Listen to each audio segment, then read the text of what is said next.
Discovery should be provided. Don't play word games with me. I'm not playing. Mr. Allen, not play word games with me. You're playing with the wrong judge. I'm not trying. I'm giving you your warning. I would like to first have a jurisdiction hearing. So what we will do is you will put all of your jurisdictional arguments in writing because you're wrong. So we might as well get it in writing that you're wrong. This hearing quickly turns intense as a sovereign citizen pushes the judge to the limit. And trust me, it doesn't end in his favor. For those unfamiliar, sovereign citizens often claim they can sidestep the law entirely, placing themselves above legal authority. And what unfolds here is both chaotic and revealing. The exchange is as unpredictable as it is compelling, making it nearly impossible to look away. Let me know your thoughts in the comments, and if you enjoy this kind of content, don't forget to like and subscribe. Now let's dive in. Hello, Tariq Samar Tariq here. Already, Judge. Courtroom Feaster Assistant Public Defender on behalf of Mr. Day. He's there. Can you turn on your camera, sir? I don't have any contract with a public defender's office. You what? I don't have any contract with the public defender's office to represent me. You don't have a contract with them? Correct.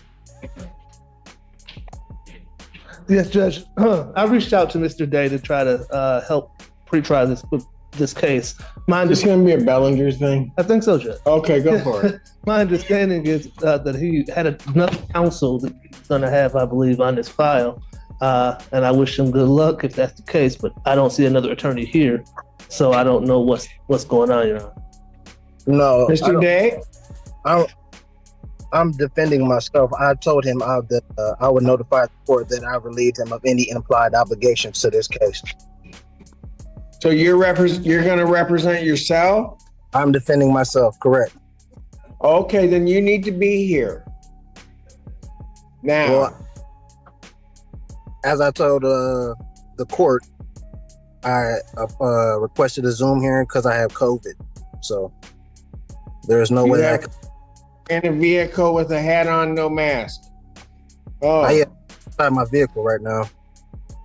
What'd you say? I said yes, because I'm inside my vehicle right now. I work outside. I'm away from the general public. Did you go to the hospital regarding the COVID diagnosis?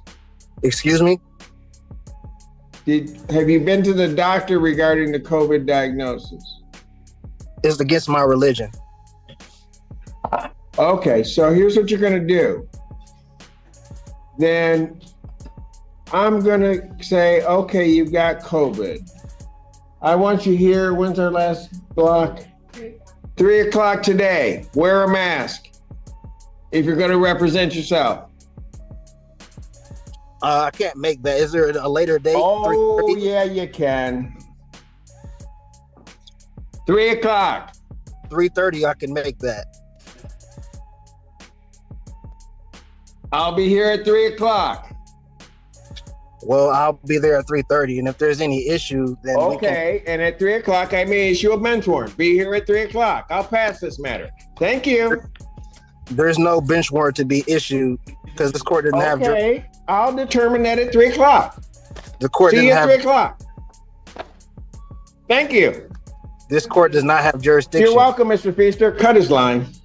Spoiler alert, he arrives at 3 o'clock, despite claiming he'd show up at 3:30, and that contradiction immediately undermines his position. Moments like this make one thing clear. The court's authority is very real, and attempting to sidestep it only backfires. What follows is a sharp response from the judge, as misleading the court edges into contempt, a serious issue with real consequences. Instead of helping his case, he's wasting time and pushing the limits of the court's patience. It raises the obvious question. Is the strategy misguided or simply reckless? Either way, he's about to learn the hard way that the courtroom is no place for games. You indicated that you wish to represent yourself on this matter? Yes. All right. You understand at your arraignment you were given the charges that were have been filed against you? I was given a charge. So if there were any additional, I was not given those charges. The only charge I got was a fleeing in a Louis Fleeing and eluding, third degree. Third degree, correct. And if anything else was tallied onto that, then I was not told. Okay. I have one charge. Okay. That is a felony punishable by up to 5 years incarceration and $1,000 fine plus court costs. The Secretary of State would be required upon your conviction to suspend your license for a period of 1 year. You understand that, sir?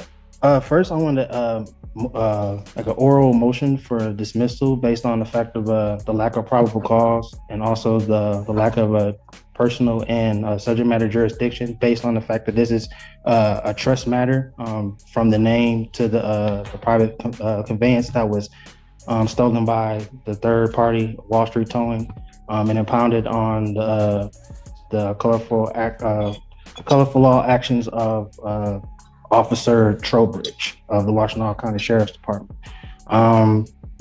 Also, I have not been able to, as of Constitution Amendment 6, being able to face my accuser, with the state of Michigan being a fictitious entity and there's no injured party, there's no crime that has been committed.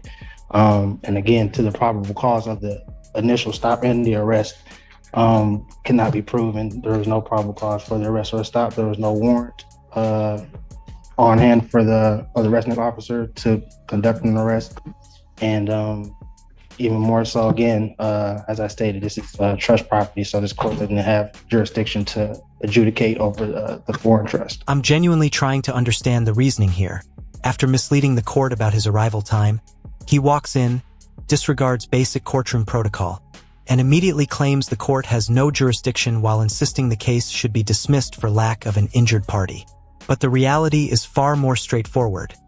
A court's jurisdiction is established by law, and simply appearing before it underscores that authority. And as for the no injured party argument, that doesn't hold in many criminal cases. Offenses like fleeing and eluding are prosecuted because they violate the law itself, not just because of a specific individual's complaint. So far, this approach isn't strengthening his position, it's unraveling it. Let's dive back in and see where this goes next. Finish. Oh, no, actually, I was also moving to place you and the clerk as fiduciaries over the trust, and I'll be able to supply you all with the adequate assurance certificate of security to settle and offset the charges. Okay. Well, you will be doing nothing to me and nothing to my clerk. So whatever that motion was, that's denied. As to your other motion regarding all of that, quite frankly, it doesn't make any sense. We haven't even had the probable cause hearing. There will be a determination at the next stage as to whether or not there's probable cause regarding the charges. I was told this was a probable cause hearing. This is a probable cause hearing. So I don't understand what you're saying. I know you don't understand. They're not having a probable cause. Pardon? You said that no probable cause was had, but then you said that this is a probable cause hearing. You have not had your preliminary examination, at which there will be a determination as to whether or not there's probable cause to believe that the crime has been committed and you committed it. That is the next stage. That has not happened. So to the extent that your motion is even valid, which I do not believe that it is, and certainly you may raise it at a later date, but to the extent that it's valid, at least at this point, your motion is premature, and therefore your motion is denied. Anything else? Well, lastly, I want to also put on the record, I wasn't able to provide all my exhibits based on, as I told you, I was. You weren't able to do what? Provide my exhibits. To whom? To the court to help for my defense, the evidences. You haven't had a hearing yet. I comprehend it. I'm just saying that I usually have my documents precede me before any hearings take place, and I wasn't able to because I was under the weather. That was my point. So they will be here, if not by the end of the day in the drop-off box, and you'll have them all tomorrow. But you all will be served with the proper documents, and the taxes as well will be filed on the case. Okay. Anything else? No, not this time. All right. So how would you like to proceed next on this? Entering a plea of demurrer. Okay, you've already done that. At this point, you almost start to feel a bit of sympathy, because Judge Simpson has clearly reached his limit, and the gap in understanding on display is hard to ignore. The defendant seems to be treating this like a different type of hearing altogether, expecting standards and procedures that simply don't apply here, and it's not doing him any favors. You can see the frustration building as basic legal concepts have to be repeated, yet still don't seem to land. What makes it even more striking is that proper legal guidance was always an option. Yet instead, he continues trying to challenge the court on shaky ground. What do you think? Is this confusion, confidence, or something in between? Let's jump back in and see how it unfolds. I've already entered a plea of demurrer. I'm not sure when that took place other than right now. That took place on the arraignment on the complaint, sir. I never pleaded demurrer. There was You stood mute, you stood demure. You don't even know what that means. You're just using words and have no concept No. as to what they mean. demurrer and mute are two separate things, but that's neither here nor No, they're not. You have no legal degree. They are not. No need to. They are not. I'm not here They to- are virtually the same thing. So where do you wish to proceed now? As I stated, my Do motion. you wish this set for preliminary examination? Your motions have been I denied. wish for the prosecution to provide the evidence that any of this needs. You to don't have discovery on this case. Is that what you're asking? I'm not asking for discovery whatsoever. So what are you asking for? I stated that the prosecution needs to prove that a crime was committed, and they also need to show and prove that there is an injured party for the crime to have even been committed. As I've indicated, you will have that hearing. Do you wish to have discovery? Discovery should be provided regardless. There's no wish about Do it. you wish to have Discovery should be discovery? provided. Don't play word games with me. I'm not playing. Mr. Allen, Discovery. not play word games with me. You're playing with the wrong judge. You can smile and smirk all you want. I'm not trying. I'm giving you your warning.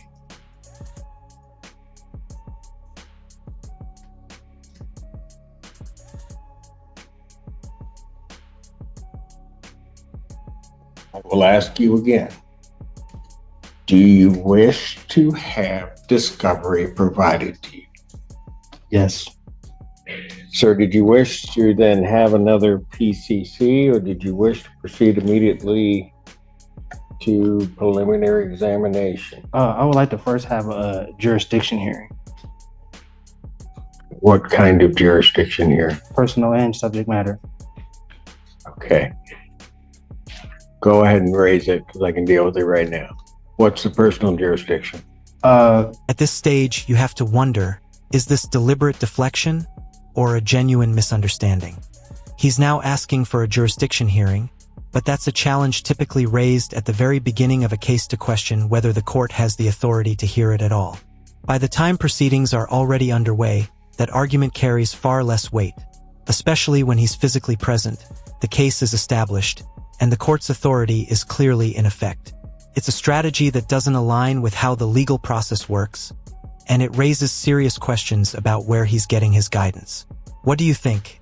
Is this calculated or completely misguided? Let's dive back in. This court, as well as the state, lacks personal jurisdiction. I'm simply here under threat and duress of coercion of you, saying that you would hope put out a bench warrant for my arrest. The subject matter, in regards to the name as well as the vessel that was used, is again under. It was conveyed and is held and protected within the trust. And according to Article 1, Section 10, Clause 2 of the United States Constitution, there could be no legislative laws that could intercede or to interrupt the functioning of a contract, which the trust is and is properly properly functioning at this time. So with that, All right, so here's what we'll do, because you're rambling again. So what we will do is you will put all of your jurisdictional arguments in writing because you're wrong. So we might as well get it in writing that you're wrong. Because I have subject matter jurisdiction over you and I have personal jurisdiction over you under the Constitution of the United States and the Constitution of the State of Michigan. So if you want to put your objections to jurisdiction in writing, you may do so, and then I will address those in due course. Awesome. So that would be the next step, and I can get those in today. No, that is not the next step. Either you're going to have another PCC. If you want me to set it for a hearing, I'll set it for a hearing. Yeah, for the jurisdiction. But I have nothing to set a hearing on. You have not filed anything regarding jurisdiction. Okay, so for right now, as of this moment, PCC is fine, and then I will file the proper documents for the jurisdictional hearing. Gotcha. So I'll adjourn the probable cause conference in this case. April 25th, 2024 at 3 p.m. Is it possible to get another week for person to provide to accumulate my documents for my defense? Is there what? Is it possible to have that extended out another week so that I can provide my? I'm going to set it 25th. I mean, I was on the call. I've heard you give multiple counsels extended times. So what is the bias? I have no bias against you, sir. Well, I'm simply asking for I'm a reasonable setting the date So, of 2 weeks out. You can have your motion together, file your motion. I will be able to address your motion at that time so that we can get this headed to a PC, to a preliminary examination.